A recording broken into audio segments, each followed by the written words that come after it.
First, I would like to mention MAYU Water. If you're trying to upgrade your hydration, MAYU uses a vortex flow system that mimics how water naturally moves in rivers and streams. That motion helps increase oxygenation and release unwanted gases like chlorine, improving overall water quality and making it easier to stay consistently hydrated. But here's what most people overlook. Hydration isn't just about water. It's about minerals and absorption. MAYU allows you to remineralize your water with essential minerals and electrolytes, supporting cellular hydration, energy levels, and overall physiological balance. When your water has the right structure and mineral content, your body can actually use it more efficiently. If you care about hydration, performance, or just feeling better day to day, this is one of those simple upgrades that adds up. You can get 10% off with the code AUTISM. Next, Daylight Computer Company and Daylight Kids. These devices are designed to work with your brain, not against it. And honestly, the future of tech is already here. Most screens are built for stimulation, bright, fast, and attention-grabbing. But that often leads to eye strain, mental fatigue, and disrupted sleep. Daylight takes a different approach. By reducing blue light and lowering overall sensory load, these devices support sustained focus, calmer attention, and healthier sleep patterns.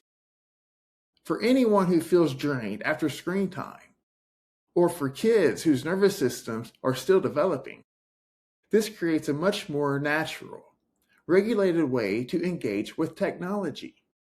If you want your tech to support your brain instead of overstimulating it, this is worth checking out. Use code AUTISM for $50 off. And finally, Chroma Light Devices, lights designed for humans. Natural light contains a full spectrum that our brains and bodies are tuned to. But most modern indoor lighting falls short of that. It's often narrow, harsh, and out of sync with how we're designed to experience light. Chroma is built to bring that balance back. These lights are designed to better reflect the qualities of natural light, supporting your circadian rhythm, reducing sensory strain, and creating environments that feel calmer and more aligned. That can translate into better sleep, more stable energy, and a nervous system that isn't constantly being pushed toward overload. If you have ever felt off under certain lighting and didn't know why, this is worth exploring. Get 10% off with the code AUTISM. If you're optimizing your environment, your focus, your well-being, your nervous system, these products are worth checking out. This is Autism and the Structure of Reality. This will be part 3, the mind, perception, and reality. In the first 2 episodes, we talked about the self and the tension between the individual and the crowd, or sometimes we called it the herd or society. We saw how the self, structured, consistent, and real, can stand in quiet opposition to the herd's demand for stability, predictability, and alignment. Nietzsche showed us that crowds' instinct to neutralize deviation for the sake of self-preservation. Kierkegaard showed that the greatest danger is not standing out, but disappearing into the crowd, losing the self entirely. Jung revealed how the persona cannot form in a typical way. The self remains more central, more exposed.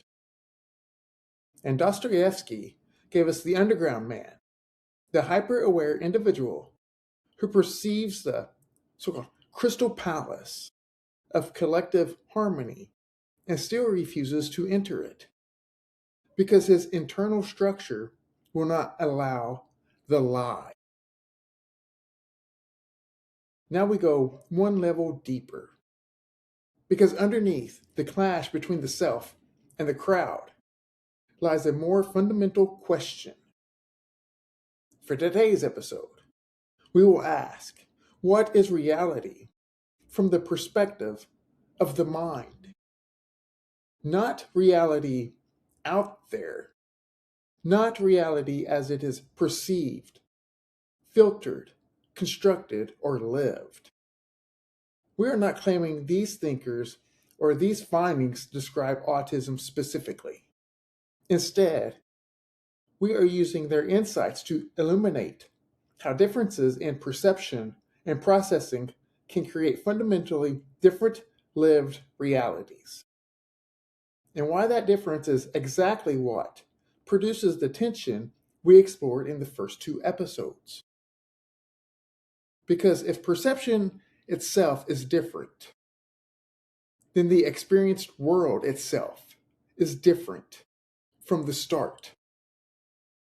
And if the world you inhabit is structurally different, then the conflict with the external system does not begin at behavior. It begins at the very level of reality construction. Perception is not just passive. Phenomenology begins with a simple, radical idea. We do not merely receive the world. We organize it, and filter it, and structure it, and decide what is allowed to become experience. Humans have a subjective self-perception in a subjective perceptual world. What is that? Humans have an infinite capacity to think, create, expand, change, believe. Good luck with that. How do you discriminate truth? Merleau-Ponty especially emphasized the lived body, that we do not have a body, we perceive through it. Perception is an embodied engagement, not just a passive camera. And this is not abstract philosophy. There are actual neural systems doing this work. The thalamus. We've talked about the thalamus in great detail. The thalamus acts as a powerful gatekeeper. Almost all sensory information passes through it before it ever reaches the cortex. This is a sensory relay station. Remember the thalamic reticular nucleus and the parvalbumin interneurons. Remember that episode with autism, how there's an imbalance here. Some signals are amplified, others are actively suppressed before you are even aware of them.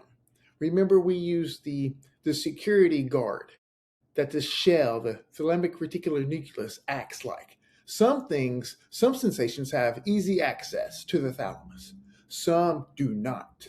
Some have a hard time getting in. This means the difference does not begin at interpretation. It begins at what is even permitted into awareness. Jung's self, Nietzsche's individual struggling against the tribe, Kierkegaard's solitary self, and Dostoevsky's man from the underground, all of them were describing people whose internal structure received the world differently. Their perception did not compress or filter in the same way the crowd demanded. And so the world they experienced was never quite the same world the herd inhabited. Can you fit in or not?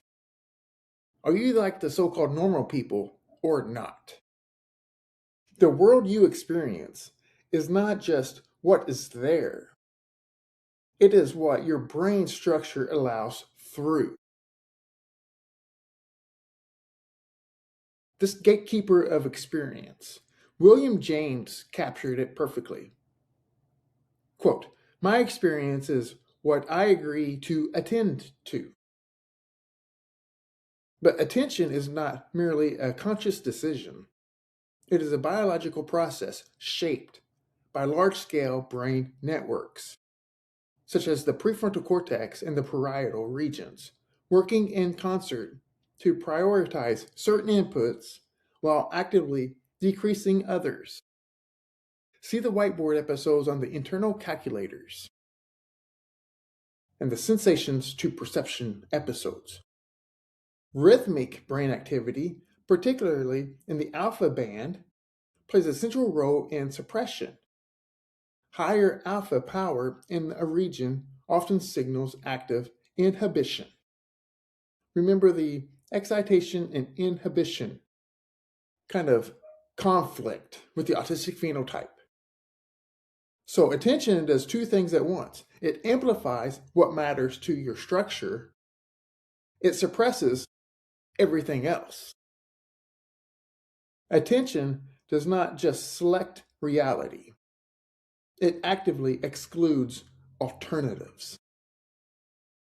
When attention is distributed differently, when it lingers on fine-grained patterns, structural inconsistencies, or direct sensory detail, rather than broad social emotional summaries, the experienced world itself diverges. This is why the individual Nietzsche described could never fully emerge in the herd.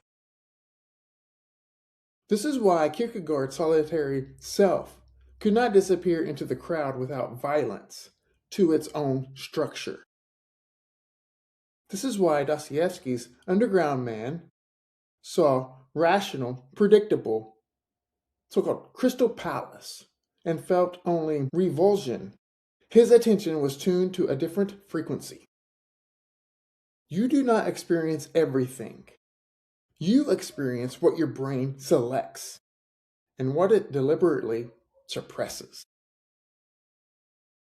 This predictive brain, the reality is built forward.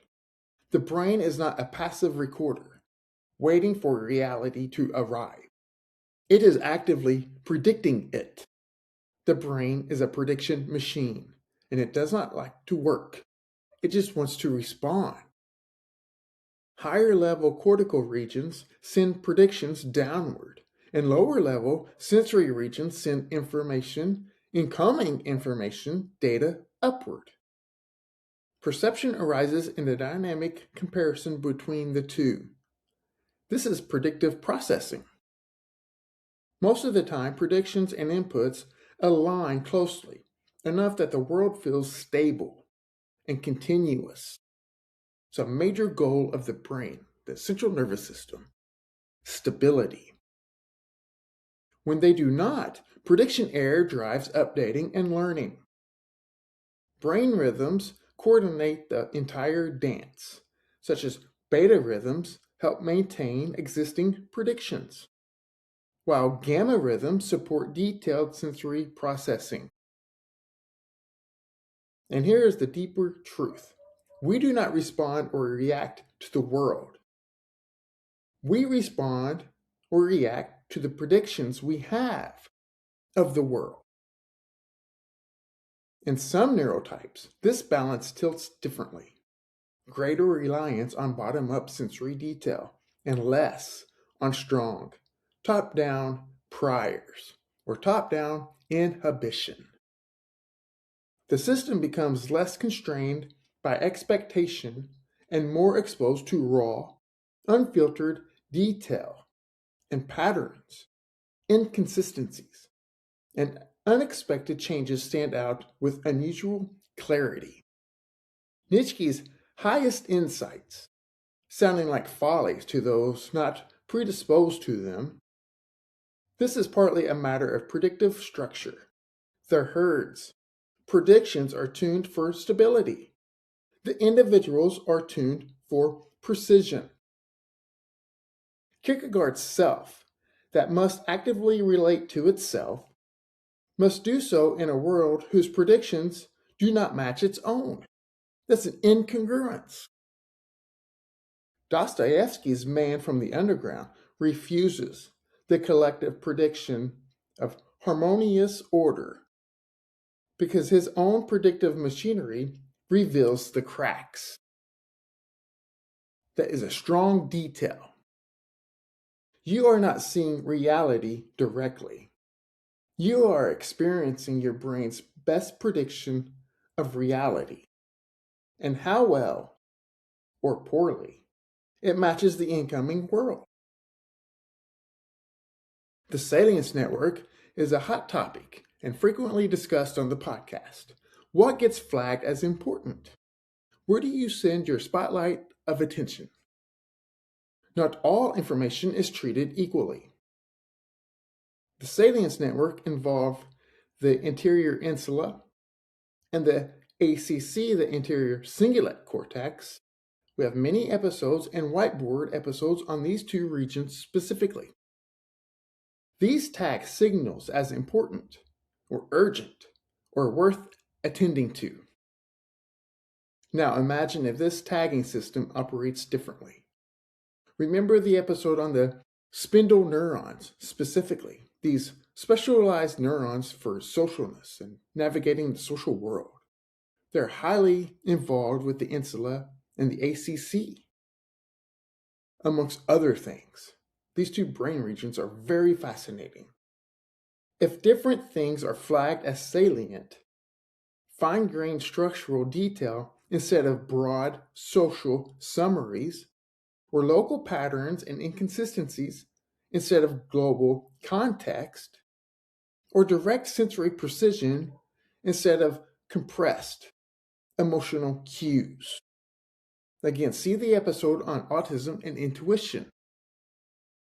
Then the hierarchy of reality itself will shift. What one system treats as background, another treats as central. What the crowd dismisses as irrelevant noise becomes, for the differently structured self, the most meaningful signal in the room.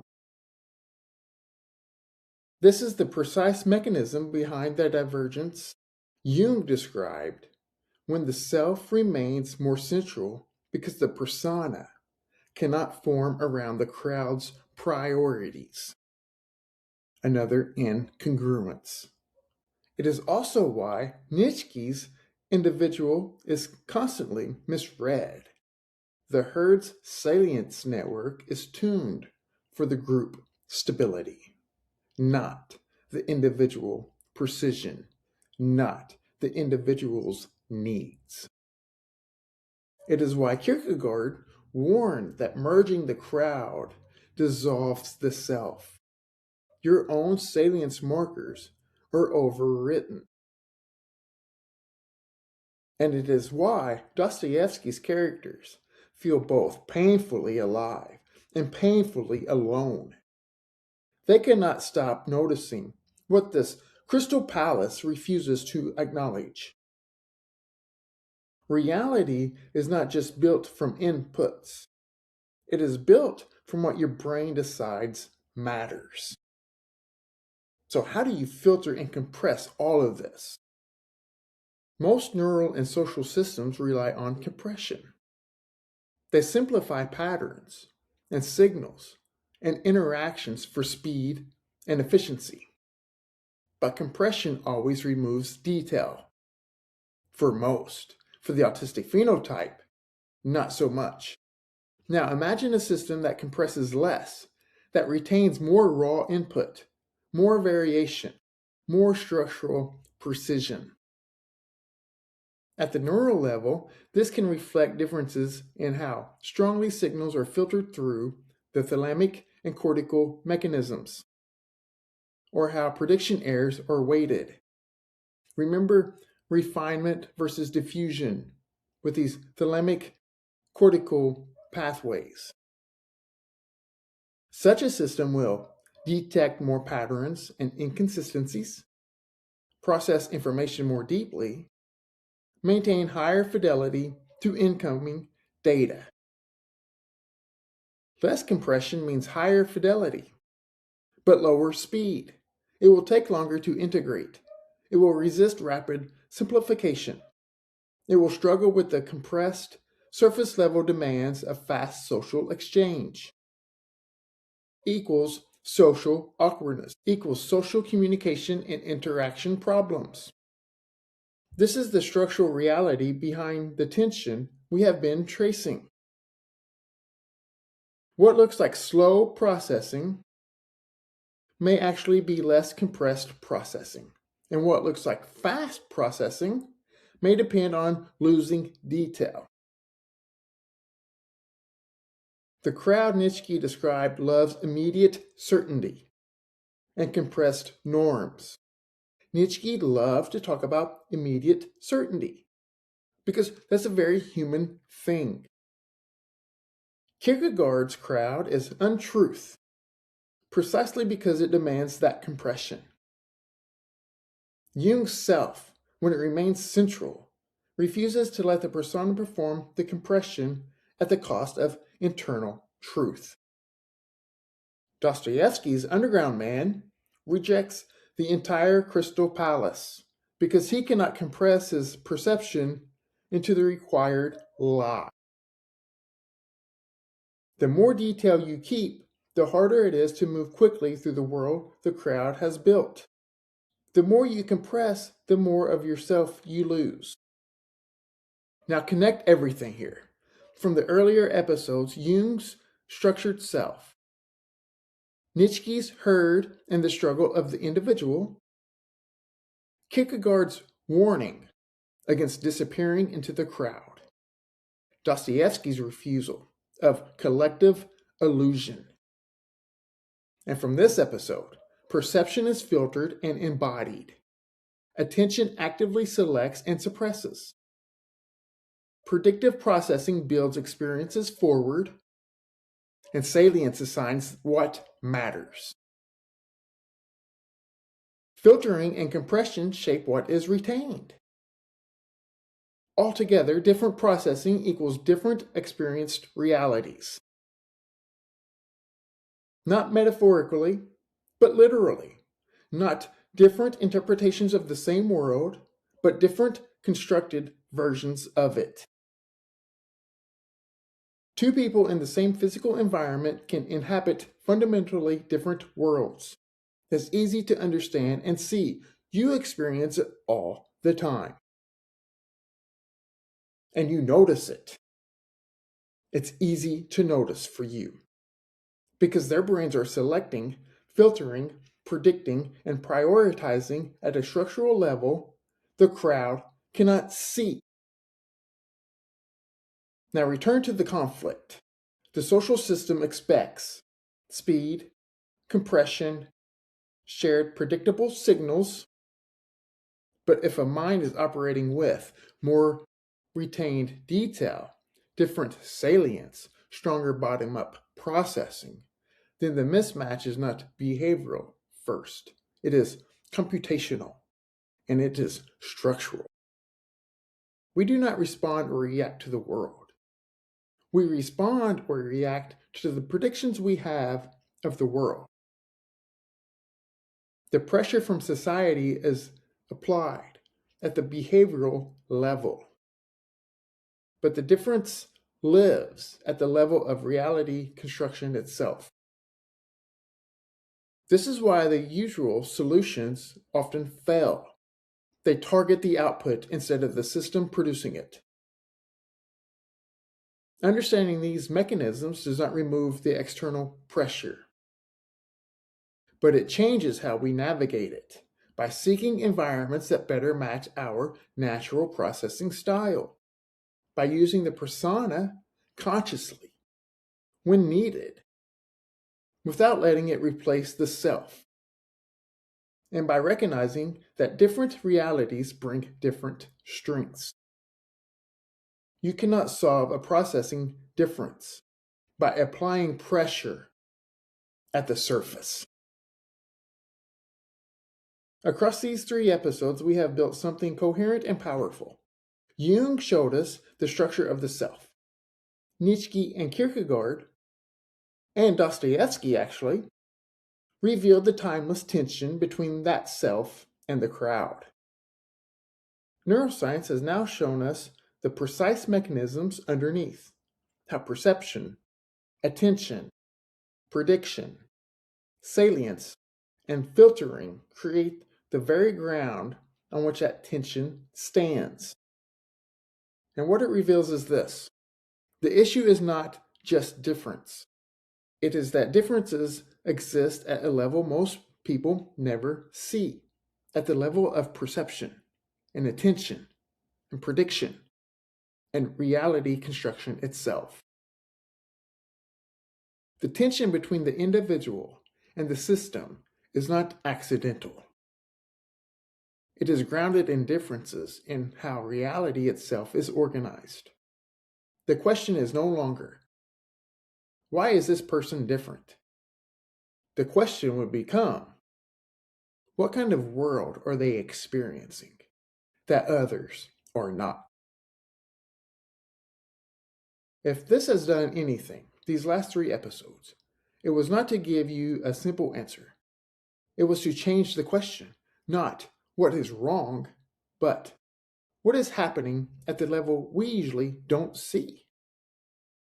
Because once you look there at the self, and at the self integrated into the crowd, and the mind itself, you realize something profound.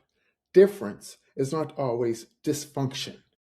Sometimes it is a different way of organizing reality. And that difference, precisely because it refuses easy compression, is what keeps the possibility of deeper truth alive.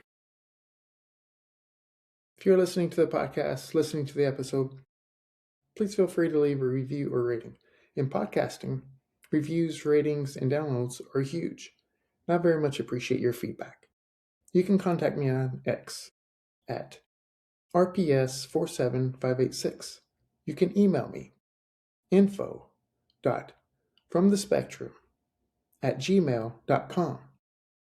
You can check out the YouTube page for full-length videos, shorts, and clips.